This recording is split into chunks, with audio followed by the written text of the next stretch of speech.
Welcome to the story world. A long time ago, a small, quiet village nestled along the shores of a vast ocean. There, a middle-aged fisherman lived with his wife Annie in an old, dilapidated and crumbling hut. Their hut was in such poor condition that on rainy days, water would drip right through the roof. They were very poor. They possessed only tattered clothes to wear and had nothing to eat but the fish the fisherman caught each day. Yet, the fisherman was a man of a very simple nature, content and happy in his simplicity. Every morning, as the sun's first rays danced upon the waves, the fisherman would take his small boat and venture out into the heart of the ocean. He would sit patiently for hours, his net cast into the water. Sometimes he would catch an abundance of fish, while at other times he would return home empty-handed. Yet never once did a frown cross his face. One day, the scene at sea was truly extraordinary. The water was so crystal clear that the sand and seashells lying on the seabed were plainly visible. The fisherman sat in his boat, his net cast, waiting, when suddenly he felt something incredibly heavy caught within the net. He summoned all his strength and hauled the net in. As the net broke the surface, his eyes widened in sheer astonishment. Inside, a massive and exquisitely beautiful golden fish was thrashing about. Its scales shimmered like pure gold, and its eyes sparkled like precious gemstones. The fisherman was just about to seize it and place it in his boat when suddenly a miracle occurred. The golden fish spoke in a human voice. "O kind fisherman, have mercy on me and set me free. I am no ordinary fish, but a cursed princess whom a sorcerer has transformed into this guise. My flesh will not taste good to you at all, nor will eating it bring you any benefit. Please release me back into the sea." The fisherman was left utterly dumbfounded. Never in his entire life had he seen a talking fish. He was a very kind-hearted man by nature, so without a moment's hesitation, he loosened his net and said, "Oh, my friend, you didn't need to say so much. I would have let a talking fish go anyway.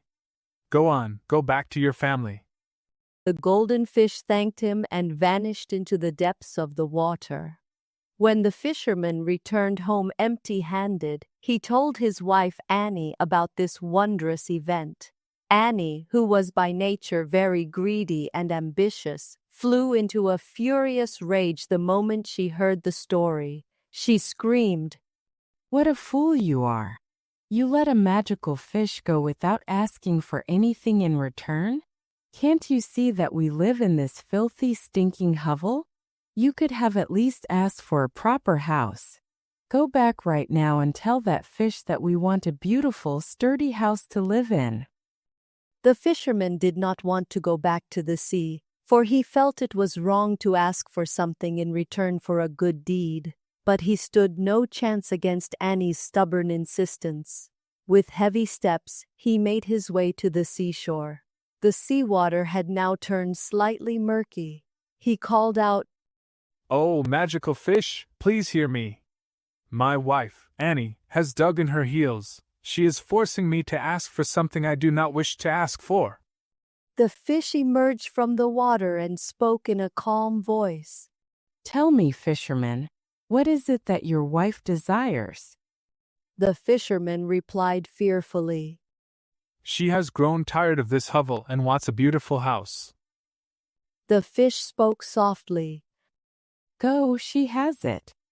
When the fisherman returned home, he was astonished. In place of the dilapidated hut, there stood a beautiful brick house, complete with a small garden in the front and a chicken coop in the back. The fisherman was overjoyed. He felt that their lives would now be set right. But Annie's greed was not like a calm sea, but rather like a raging storm. Just a few weeks later, the house began to feel too small for her. She declared, "This house is far too humble. I want to live in a grand stone palace attended by a multitude of servants. I want to become the queen of this realm. The fisherman went back to the sea once again. This time the water was deep green and turbulent. He called out to the fish again and conveyed his wife's wish. The fish replied, Go, this wish of hers too shall be granted. When he returned, a magnificent marble palace stood there. Annie sat upon a golden throne, wearing a crown studded with diamonds. Just a few days after acquiring the palace and the title of queen, Annie's capriciousness grew even more intense. One evening, while strolling through the palace gardens, she spotted a withered flower. She could not bear the thought that one day she too would grow old and die, just like that flower. She summoned the fisherman and issued a command. Fisherman, go and tell the fish that I desire the boon of eternal youth and immortality. I wish never to grow old, nor for my beauty ever to fade. I intend to rule over this kingdom for centuries to come. The fisherman shuddered. He replied, Annie, life and death are the laws of nature. To make such a demand of the fish is to invite one's own destruction. But Annie threatened to have him executed by her army. Trembling with fear, the fisherman made his way to the seashore. The sea was now seething with agitation. When he conveyed this demand to the fish, a sorrowful smile appeared upon its face. It spoke. Fisherman, no one can alter the laws of nature. Yet let your wife witness the full extent of her vanity regarding her beauty. Go, she shall now appear more beautiful and youthful than ever before. When the fisherman returned, Annie looked as radiant as a celestial nymph. However, her heart had turned to stone. This turn of events rendered her even more arrogant. Even after becoming queen, Annie's insatiable hunger remained unappeased. She now aspired to become not merely the ruler of a kingdom, but the empress of the entire nation. The fisherman was filled with despair, for he realized that they were hurtling toward their own ruin. Yet he went once more. The sea was now churning with violent waves, and dark clouds had gathered in the sky. The fish fulfilled this wish of hers as well. The fisherman thought that surely his wife would be satisfied now. He reached the palace and saw Annie seated upon a high throne, with great kings and nobles standing before her with folded hands. The fisherman spoke softly. Wife, surely you are happy now? There is nothing left to aspire to beyond this. But greed knows no bounds. That night, Annie could not sleep. She gazed out at the sky from the highest window of the palace. As dawn broke and the morning sun rose, casting its crimson glow, Annie was suddenly seized by a fit of rage. She thought, How dare this sun rise without my permission? Why do the moon and stars not obey my commands? I demand dominion over these forces of nature as well. She shook her husband awake and screamed, Go to that fish this instant and tell her that I wish to become the mistress of the universe. I want the sun and the moon to rise and set at my command. I demand power equal to that of God. The fisherman trembled violently. He could not find his voice. He pleaded, Annie, this is a grave sin. The fish can make you rich, she can make you a queen, but she cannot make you God. This defies the natural order. Calm yourself. But Annie had lost her mind. Her eyes were intoxicated with arrogance. She forcibly drove the fisherman away to seek out the fish. When the fisherman reached the seashore, the sight that greeted him made his blood run cold. The sky had turned pitch black, as if night had fallen in the middle of the day. Terrifying lightning flashed. The earth trembled, and the waves of the sea rose like towering mountains, reaching up to touch the sky. An apocalyptic atmosphere prevailed all around. The fisherman summoned the fish with every ounce of his strength.